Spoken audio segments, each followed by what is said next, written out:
Welcome to the weekend's roundup of the Daily Dispatch. First, we'll tell you about what was accomplished during the 3-day visit of Xi Jinping to Riyadh, which came after a gap of 6 years. Next on the Dispatch, we'll talk about the geopolitical alignments in East Asia between Japan and Taiwan, and what this could mean. And lastly, we'll talk about European Union's concern over the United States' Green Subsidies and the US response. We're here to give you the news and to help you infer the world around you.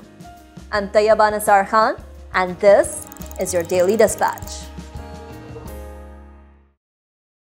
In our major headline from the weekend, President of China, Xi Jinping, completed his visit to Saudi Arabia after 3 significant meetings: a bilateral summit with Saudi Arabia, the first China-Arab summit, and the China-GCC summit. Among other things, China and Saudi Arabia came to multiple decisions during their bilateral meeting. The two countries pledged to boost their bilateral trade and investment by scaling up Belt and Road cooperation, which aims to connect Asia and Africa via the Middle East as a bridge. They also agreed to further their bilateral comprehensive strategic partnership, with biennial summits between the KSA and Chinese heads of states. Moreover, China reiterated its support to KSA on Vision 2030 and the Middle East Green Initiative, and committed to scale up the crude oil imports from Saudi Arabia. During the China-Arab Summit, Xi proposed 8 major initiatives on the China-Arab cooperation. Among them, the following were the highlights. First, China will implement the assistance projects for projects worth $419 million, providing high-quality, low-cost, and sustainable infrastructural investment for the Arab states. Second, China will assist in enhancing the food security and public health initiatives for the Arab states. Third, agreements were reached to collaborate on the green initiatives, with research of desertification, drought and land degradation, among others. Fourth, apart from the non-renewable energy, investment in the renewable and green energy with technological assistance was committed. And lastly, cooperation initiatives on the security and stability was discussed, whereby the Chinese-Arab cooperation to strengthen ties between defense and military forces and the technical support was discussed. China will train 1,500 personnel in the smart policing and cybersecurity laws for all the Arab states involved. Xi's visit, which is the first time in 6 years, is a way to deepen China's diplomatic and economic influence, and to establish itself as a reliable strategic partner. It also comes at a time when Saudi-US relations are dampening over the oil production and human rights issues.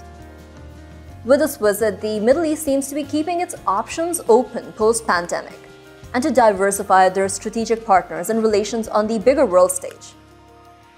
With the proverbial red carpet laid out for Xi in Riyadh, many see a stark contrast between Biden's fist pump in October, where KSA, a key partner of the OPEC+, refused to increase the oil production upon Biden's request, versus how Saudi-Chinese relations are continuing to warm up. Next, we're taking you to East Asia and new emerging partnerships between the two US allies. A senior member of Japan's ruling Liberal Democratic Party, Koichi Hagiuda, on Sunday said that Japan needs to increase its military spending in the face of growing threat from China and North Korea during a Japan-Taiwan forum in Taipei. Now, he justified the need for an increased military budget in the face of a growing modernization of China's defense, as well as North Korea's missile tests. The latter has conducted more than 60 tests this year so far. He also added that Japan has walked the path of peace and will not change this path. However, reciting the world peace will not be enough to feel protected. After World War II, Japan pursued a policy it calls defense-only defense policy, restricting its defense spending to 1% of the GDP. Now, a security treaty with the United States in the 1960s allowed Japan to have a security umbrella and focus on the recovery of its economy. But in recent years, Japan has been rethinking its defense posture. As Japan prepares the next year's budget, its Prime Minister, Fumio Kishida, has already announced plans to increase the defense spending to an amount equivalent to 2% of the GDP within the next 5 years, from the traditional 1%.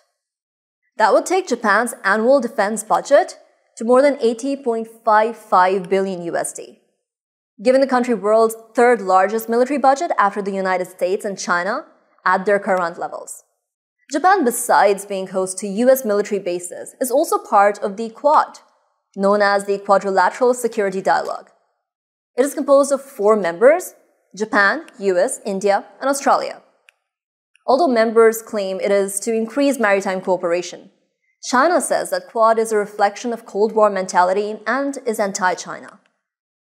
Now, many analysts see the statement of Japan's lawmakers in the context of political tensions in East Asia. This significant development comes at a time when political and military tensions have risen in East Asia over South China Sea, Taiwan, missile tests by North Korea, military modernization, and growing US-China strategic competition. Lastly, we'll take you over to United States, where John Kerry is appeasing Europe by being willing to amend the Green Subsidies. The US climate envoy, John Kerry, says that United States of America is willing to amend and tweak the Inflation Reduction Act to address the concern of the European allies. The Inflation Reduction Act of 2022 signed into law on August 16, 2022, and contains around $370 billion in subsidies for the green energy, as well as tax cuts for the US-made electric cars and batteries. The Inflation Reduction Act contains new spending and tax breaks that aim to boost the clean energy and increase the revenues of tax. Now, the Act also aims to encourage investments in domestic manufacturing capacity, procurement of the critical supplies domestically, and also jump-starting research and development. Several European Union members, including France as well as the UK, have criticized the IRA and the green subsidies that it provides, alleging it would encourage the businesses to move to the US, resulting in job losses in Europe. John Kerry has defended this act, saying its aim was not to put Europe at a disadvantage, but to boost the domestic industry and take necessary actions on climate change. He added Biden administration would be willing to tweak and make some amendments to address the concerns of its European allies, but the act will not be watered down. The US and Europe are considered strategic allies on global military as well as political issues, including the Ukraine. But key differences in economic policies continue to mark their relationship. Also on the dispatch, we bring you top headlines from around the globe.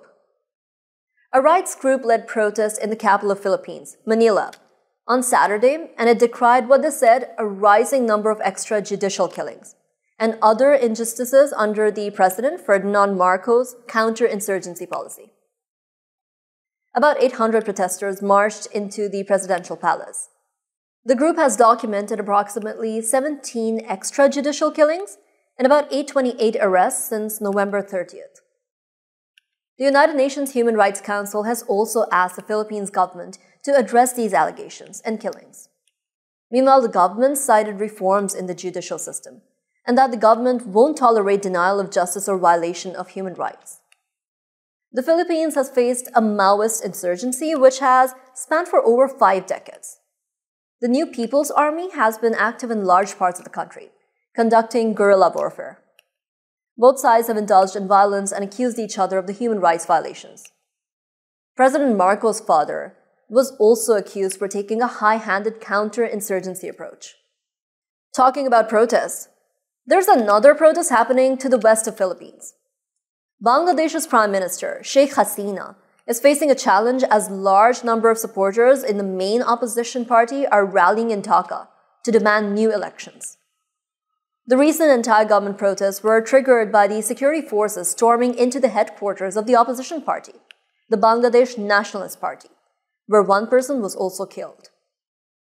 Protests have been happening for the past few months against the fuel price hike and the power cuts. While the BNP said about 200,000 protesters had joined the rally, the police contested the figure, saying it only had 3,000. The political temperature has risen as more than 2,000 activists have been arrested since November 30th, with many international organizations such as the United Nations and Amnesty International raising concern over the human rights violations. In another headline, the US intelligence has reported that Iran and Russia are collaborating over fighter jets and deadly drones, more closely than ever, citing a full-fledged defense partnership. Meanwhile, Moscow has rebuked these claims.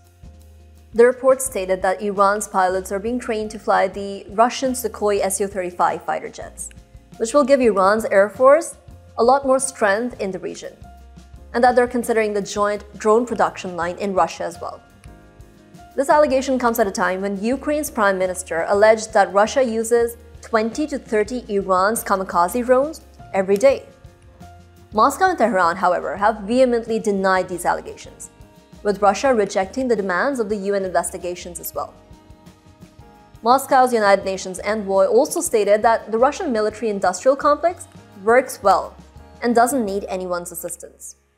In a groundbreaking news from the world of sports now, Morocco won against football star Cristiano Ronaldo and his national team of Portugal. They scored 1-0 and pushed their way into the semifinals, making them the very first African and Arab team to ever reach the Fifa World Cup in Qatar. The match ended Ronaldo's hopes to win for the national team in his last World Cup before retiring, bringing a new era for Portugal's national football team. And lastly, IT and Telecom Minister Syed Aminul Haq has announced that Google will open its liaison office in Pakistan. It has already registered itself as a company in Pakistan with the Securities and Exchange Commission of Pakistan. A liaison office means an office of a foreign company established for promotion of products, provision of technical advice and assistance, and exploring the possibility of joint collaboration and the export promotion. Pakistan's IT sector has seen a great boom in recent years, especially during the COVID-19 pandemic. 2021 was a record-breaking year, with technology startups raising $350 million, while over $227 million was raised in the first half of 2022. Pakistani startups have raised $322 million in 2022 so far. Additionally, Pakistan's information technology services sector has emerged as the largest net services exporter in the country, with IT exports more than doubling from $1.19 billion in fiscal year 2019 to $2.62 billion in fiscal year 2022. The national government has set a target of earning over $3 billion from the sector by 2024. That's all, folks. We'll be back tomorrow with more bite-sized news that keeps you up to date with what goes around in the country, the region, and the globe. I'm Tayyaba Nisar Khan, and this was your Daily Dispatch.